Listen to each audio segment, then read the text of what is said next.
We are back with Jana McMurdy from McMurdy Meats, and now it's time to make some of that great taco. So I have slid on in here to learn alongside Saray how to make beef barbacoa street tacos. And this is a busy lady, everybody. She has 4 boys.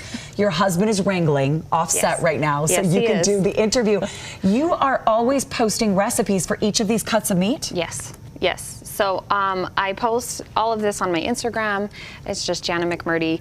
That was one thing that I had a lot of questions about. We sell our beef in shares as well, so quarters, halves, and wholes in the fall. And a lot of people were ordering from us, and they were like, I don't know how to cook this. What do I do now? Yeah. So then I started sharing our favorite family-friendly recipes, and then it just turned into one thing after another, and now I share it all. And this is one of your favorites, right? This is one of our favorites. I make it family, kid-friendly, so yeah. Jump in. What do we need to do to start? So here, what we're gonna do first is, this is a slow cooker recipe. So this is our sirloin tip roast. It's a great roast for this meal, and we're gonna start with 1 cup of beef broth. So we're gonna mix that in. Why this cut for tacos?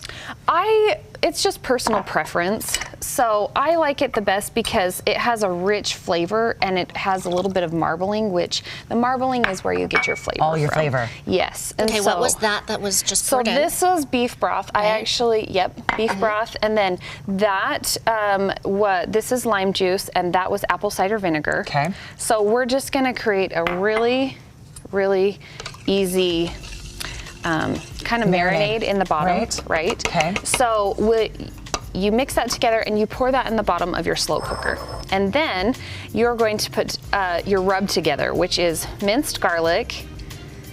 You're gonna do some onion powder, some pepper, salt. Nisha, I like how she oregano. did the regular minced garlic and not the fresh, because sometimes when you're on the go, you need some just quick hacks. What I like is there's a marinade, but there's also a rub. It's not one or the other. You're doing both. Doing both, I feel like it gives it a little richer flavor. Okay. So you kind of do that, and then you're gonna come over here and you're just gonna really work it in. Like you're a massage therapist right now. You're just gonna, you're just getting it in there. Yeah, you want all the cracks and crevices. Just the top, or are you going all the way around? I'll go mostly the top and around here because the bottom, it'll sit in that marinade, and so it's not necessary. Oh, Jana, it smells good already.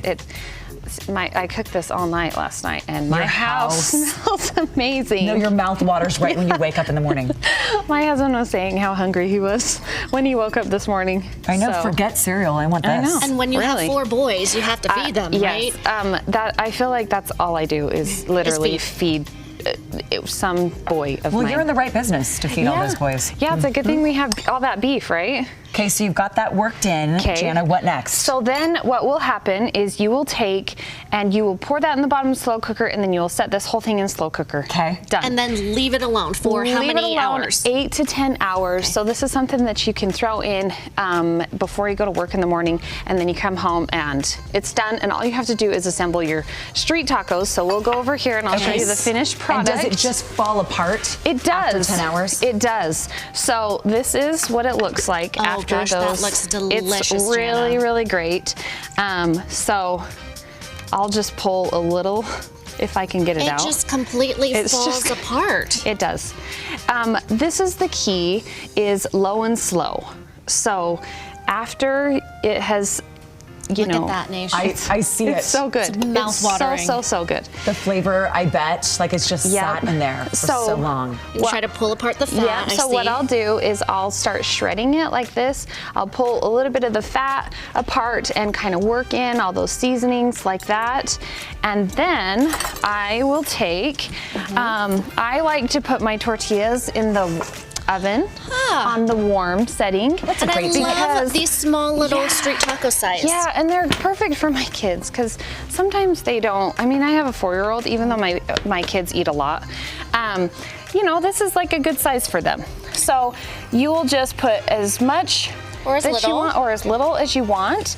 I'm doing this one-handed here. Yeah, no, you're doing great. How does that look? That looks perfect. Good. And then if you want to just whatever you want over here. What's the order usually? So usually I do, I don't know, measure with your heart. You know, I just like you, Jana.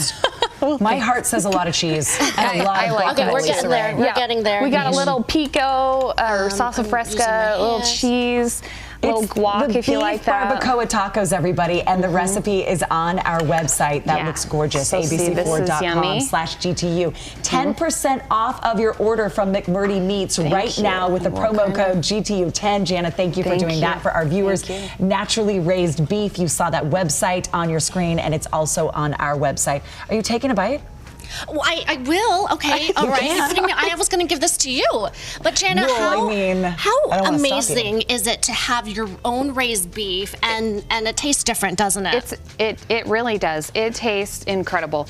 And one thing is, you know where your beef is coming from. It comes from one source.